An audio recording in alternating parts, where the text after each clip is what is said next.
Happy birthday to me. Happy birthday to me. Happy birthday, Tom Metzger. Happy birthday to me. So, it is my birthday today. It's January 3rd, 2024. And I'm quite sure this is the first time I have ever been completely by myself on my birthday. Well, not completely, because I do have my my loved ones who are near me in a way. So that's kind of fun. Those people will know what all that means. Anyway, I don't think I've uploaded a video since I went to Iguazu Falls, and since then, of course, it's been a busy season. Let's dial back a little bit. Christmas was okay. Even further, the quartet guys who reached out to me when I started making my way down here to Argentina have been really great, and they know I'm here all by myself, and so they included me in a bunch of important things. Enrique, the bass of Barber Drunk, was kind enough to invite me to his mother's house for Christmas. I have some cool pictures of that. I had a great time. It was an honor to be included. Had lots of great conversations. It's funny because everybody says, "Oh, my English is so bad," but in reality, their English is much better than my Spanish. And it was really fun. I enjoyed the whole thing. It was really great. He's got young kids, and so the energy of Christmas when you have kids who are 8 and 10 is completely different from the way it is when your kids are a little older. My kids, I'm sure, will understand what I'm saying.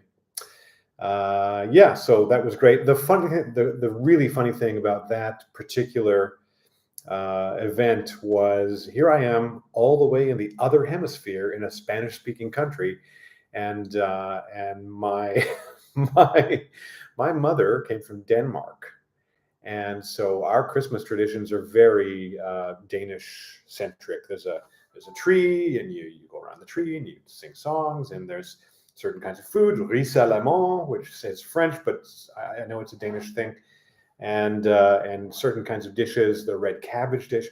And so I show up at Enrique's house, and they're having a Scandinavian celebration. It was like I may as well have been at home. It was really great. Um, and then so that was really fun.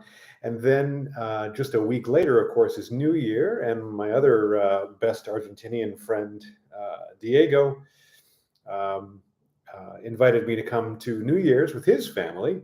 So that was just 3 days ago now, and we had a wonderful time. I mean, as is the tradition, I think down here. Okay, so even though Christmas was rather Scandinavian, and actually Enrique said to me, "I don't even know how regular Spanish people celebrate Christmas," which I thought was very funny. I think the New Year's was more like a Spanish Argentinian kind of a scene, centering around the asado, the barbecue. I still can't remember the name of the actual grill. Diego told me like 4 times, but I still don't remember. Parisha? Anyway, I don't know. And so we had like meat, so much meat, like 6 different kinds of meat. Everything from, well, we had obviously beef, several different cuts, pork. I think there was chicken. Certainly there was lamb, and all kinds of food, and just so fun. Lots of music playing and dancing. I had a lovely time ringing in the new year, and there were. It's so neat the way the housing works here. So here, as I think I mentioned in a previous video, it was super clear to me that all the houses are a particular width, right? And at Christmas, I noticed looking at the house that it looks like, this room used to be this big room used to be 2 smaller rooms, and they said, yeah, it's very typical to have. In the old days, they would have a hallway down the side of the lot because the houses just press up against each other. There's no such thing as a side lot here.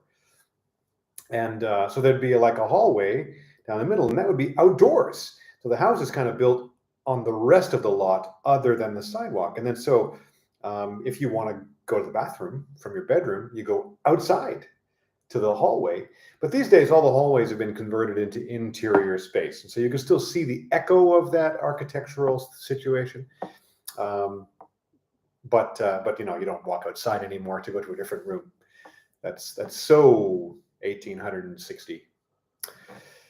Where was I? So yeah, similar situation. So here in the downtown area in Palermo, in Buenos Aires, there is a lot of tall buildings. They're all pressed up against each other. But if you go a little further out, even still within the city, because there's the city of Buenos Aires and then there's the province of it. And so still within the city, but it's still like a 40-minute drive. This city is huge. As I think I've said before, 16 million people. Anyway, so within the city, you can get to places where it's not quite so built up. And so Diego's house is fascinating, actually. It's like 100-meter lot that's 9 point something meters wide. And there are 5 houses in that 100 meters. And there's the hallway all the way down, like a football field or whatever, Canadian football field. And so you walk down the hallway and you go into your house, right? And it's only a 2-story house. So you can kind of see how it all evolved.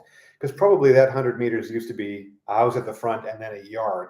But now it's 5 houses that you get to through this hallway. So actually really cool. And we spent our time on the roof of that building and watching the fireworks when they went off and just having a grand old time. Eating food, eating a lot of meat, drinking wine. What's the other thing? Frenet and Coke. That is the drink around here. And Frenet's it's made in 2 places in the world, Italy and Argentina. And it's a bitter drink. And so you have Frenet with Coke. And I have to recommend this. This is really, really good. And it's definitely like the drink everybody here drinks. I don't know if they do in Italy or not. I didn't run into it when I was there. So that was Christmas and that was New Year. Once again, thank you to the gentlemen of the Barber Drunk Quartet for making me feel welcome and at home. And now here we are on January 3rd.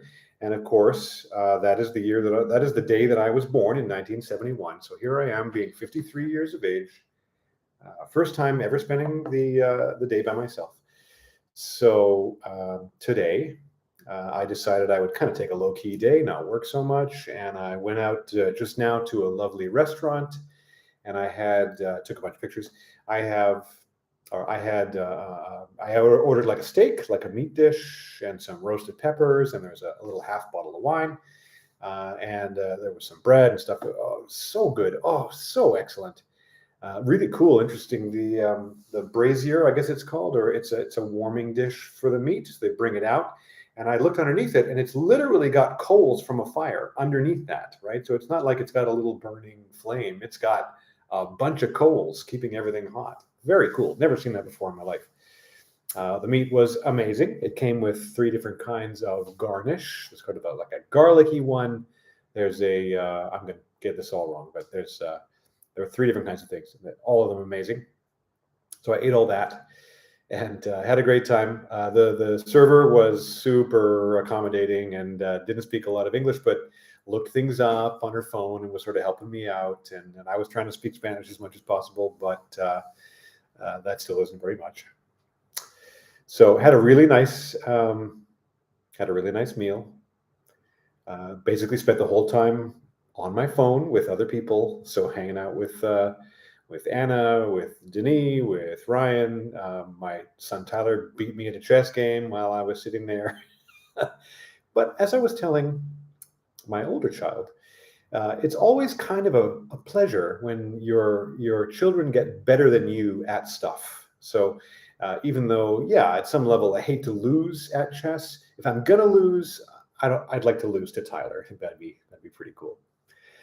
And then because the whole city is full of bakeries, I realized that if I just walk home, I'm going to pass like 9 of them. And so I picked up this beautiful cake, and I have these little candles.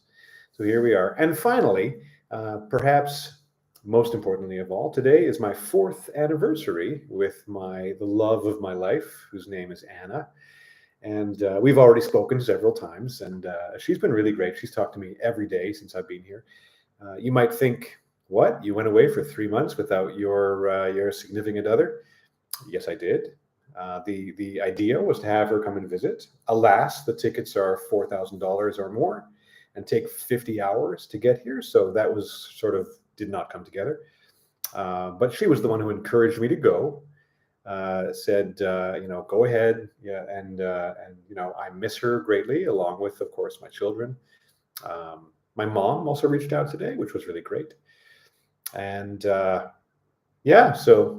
weird anniversary. But I did record a version of, and this is a funny story too. She said to me, "All right, back up." So in New Orleans, we went to a trip to New Orleans this year, and we were in a little restaurant, this little jazz trio. They walk over and they want to play for us and earn a few bucks. And for some reason, the song Melancholy Baby had come up earlier that day. And so I said, "Do you know Melancholy Baby?" And one of them did. And so he starts playing it. And the other ones, it was like the guitar player who knew it. And the trumpet player kind of picked it up. They're professionals, really good. So, and they start playing this song. And then I sing it to Anna at the table. So it was like a moment, right? It was pretty cool, pretty fun. She was blown away, I think. Everybody applauded in the restaurant, so I guess it was okay. And so anyway, a couple of weeks ago, she says, "Oh, could you record Melancholy Baby for me for our anniversary coming up?" And I said, "Yeah, why not?" And so I thought, how am I going to do that? And I know she likes the Dean Martin version, so I was asking around to get the backing tracks to the Dean Martin version. It turns out that's an AI thing. You can take basically any song, plug it into a website that I'm sure you can Google and find. That's called, it's called the stems. I just want the stems from this, which means the music, but none of the singing. And so a friend of mine knows how to do that real well. And he sent me the backing tracks. And then I sat here with my headphones on with the backing tracks playing, and I sang the vocals into my phone, and I sent the vocals to my friend, and he put it together into all happened within a few hours, because the world is amazing and crazy. And so within a few hours, I had a version of that, and I'm like, it was not even my anniversary yet. I've still got 10 days. That happened much more quickly than I thought it would. So today I sent it to her, and I think she really liked it. We're restricted to, electronic conversation these days, since we're, I don't know how many thousand kilometers apart. A lot. I could Google that, but so could you.